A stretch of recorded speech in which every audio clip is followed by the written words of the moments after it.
Have you ever wondered how we measure the world around us? Well, it's a fascinating question, and the answer lies in the realm of units and dimensions. You see, in our daily lives, we constantly use measurements, be it for cooking, traveling, or even while doing our homework. These measurements are expressed in terms of units, which standardize the quantities we measure. Now you may ask, what are dimensions? Dimensions are the powers to which the base units are raised to represent a physical quantity. For instance, the dimension of speed is length over time. Units and dimensions are the fundamental building blocks that help us comprehend and quantify the physical world. They enable us to compare, analyze, and communicate our observations effectively. So without units and dimensions, our understanding of the universe would be incomplete. Now, let's dive deeper into this intriguing topic in the next scene. Now, let's dive deeper into what units and dimensions actually are. Imagine you're baking a cake. You need to measure out your ingredients, right? That's where units come in. They are the agreed standards of measurement. For example, when you measure out your flour, you might use grams, a unit of mass. Now on to dimensions. Dimensions are not about measuring something's size in the physical sense. Instead, they refer to the physical nature of a quantity.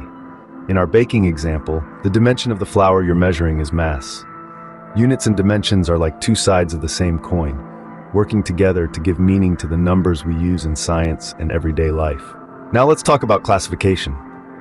Units can be classified into two main categories: fundamental and derived units.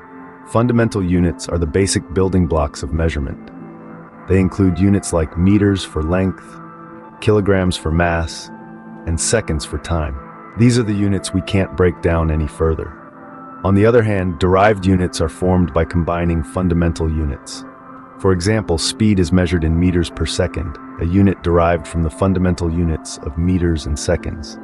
Dimensions, too, are classified into fundamental and derived categories. The dimensions of fundamental quantities are simply themselves. Length is length, time is time, and so on. But derived dimensions are a bit more complex. They're formed by combining the dimensions of fundamental quantities. For example, the dimension of speed is length divided by time. So, to sum up, units are the standard measures we use to quantify the physical properties of objects or phenomena. Dimensions, on the other hand, describe the physical nature of these quantities. Both fundamental and derived units and dimensions are essential in science and everyday life. So, units and dimensions provide a standard for measuring quantities. Different systems of units exist, but why, you might ask? Let's dive right into it. Throughout history, various regions around the world developed their own systems of units to measure things. For example, the British system, which includes units like pounds and inches, was widely used in the United Kingdom and its colonies. On the other hand, the French introduced the metric system, better known as the SI system, which is built on multiples of tens and is easier to use in scientific calculations. You might also be familiar with the CGS system, a less common system that uses centimeters, grams, and seconds as its base units. Different systems of units exist because they were developed to suit the needs and preferences of different cultures, societies, and scientific communities. However, despite their differences, they all serve a common purpose: to standardize measurements and make our lives easier. So despite the different systems, they all aim to standardize measurements. Ever heard of dimensional analysis? It's not as complicated as it sounds. Dimensional analysis is a technique used in physics that involves the study of the relationships between different physical quantities by identifying their base quantities and units of measure. This approach can help us understand the world around us, from the tiniest particles to the grandest cosmic phenomena. Imagine you're a detective, and the dimensions of a physical quantity are your clues. By examining these clues, you can deduce the relationships between different quantities and even solve scientific mysteries. That's what dimensional analysis is all about. Now let's dive a little deeper. The process of dimensional analysis involves comparing the dimensions on both sides of an equation. If they match, the equation could be correct. If they don't, well, back to the drawing board. This method is a great way to check the plausibility of an equation before you even begin to solve it. It's like having a secret weapon in your physics toolkit. But the uses of dimensional analysis extend even further. This method can also help us derive new relationships between physical quantities. By using the dimensions of the quantities involved, we can hypothesize about the form of the relationship. This approach was famously used by English scientist Lord Rayleigh to derive the formula for the speed of sound in air, long before modern computing or even detailed experimental data were available.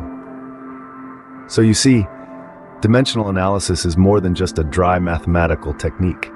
It's a way of thinking, a way of understanding the underlying structure of the physical world. It's about finding patterns and relationships, about asking questions and seeking answers. Dimensional analysis, therefore, is a powerful tool in physics. And now, you know how to wield it. So, let's put it to the test in the next scene, shall we? While dimensional analysis is useful, it's not without limitations. It's a powerful tool for checking the consistency of equations and deriving simple relationships, but it's not a magic wand that can solve all physics problems. For instance, dimensional analysis falls short when it comes to deriving relationships involving trigonometric, exponential, and logarithmic functions. These functions are dimensionless, meaning they operate on pure numbers and not on physical quantities. So if you're dealing with an equation involving the sine of an angle or the natural logarithm of a quantity, dimensional analysis won't be of much help. Additionally, it can't provide information about dimensionless constants. You know, those pesky numbers that just seem to pop up in equations? Yeah, those. Dimensional analysis won't tell you their values. In the end, dimensional analysis is a tool, not a complete solution. Though not perfect, dimensional analysis is a fundamental aspect of understanding physical quantities. Now that we've covered the basics, it's time to put our knowledge to the test. Let's dive into some practice questions to solidify our understanding of units and dimensions. Imagine you're asked to calculate the speed of a car, given that it travels a distance of 2 kilometers in 10 minutes. What unit would you use?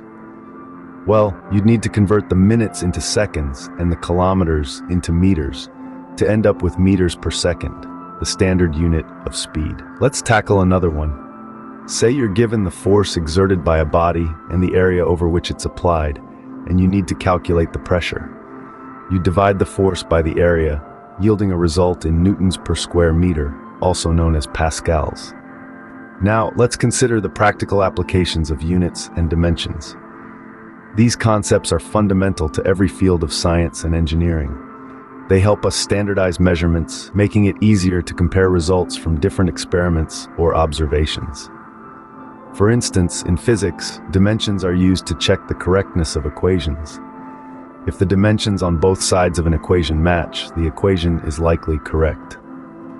In engineering, understanding units and dimensions is crucial for designing and building structures or machines. The units used can drastically affect the outcome of calculations, which can, in turn, impact the safety and functionality of the design. In everyday life, we use units and dimensions without even realizing it. When you check the time, measure ingredients for a recipe, or estimate the distance to your destination, you're applying these concepts.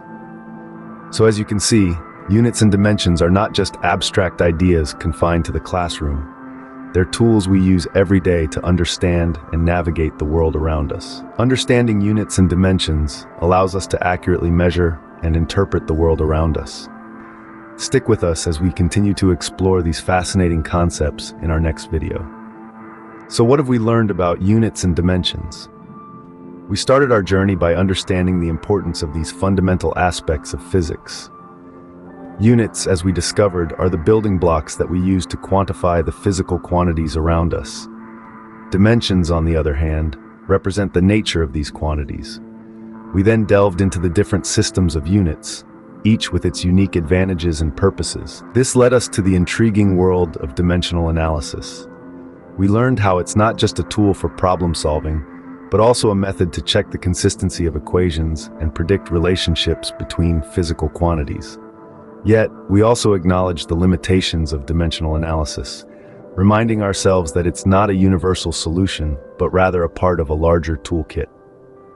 Remember, the world around us is a complex place, and units and dimensions help us make sense of it. This video is made by Hetarth patil.